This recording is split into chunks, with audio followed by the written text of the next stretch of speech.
दोस्तों कैसे हैं आप? होप सो आप खैरियत से होंगे। आज के दिन गोल्ड की बाय की जो एक मूव है, हमारे पास 2 पॉइंट अवेलेबल हैं, 1824 और 1827। ये बेस्ट ऑफ द बेस्ट हमारे पास बाइंग पॉइंट है, जहां से हम एक अच्छे लेवल की बाय ले सकते हैं।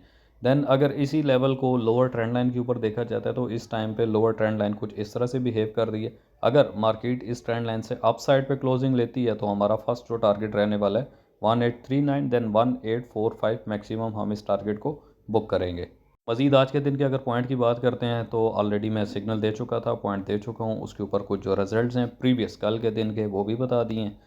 तो आज के पॉइंट भी मैंने क्लियर कर दिए थे। सेम लाइक जो एक बिहेवियर रहने वाला है वो आपके सामने मैंने क्लियर शॉट कर दिया है। इस टाइम पे ट्रेड जो है वो प्रॉफिट पे चल रही है, जो ऊपर आज मॉर्निंग का एक सिग्नल दिया था।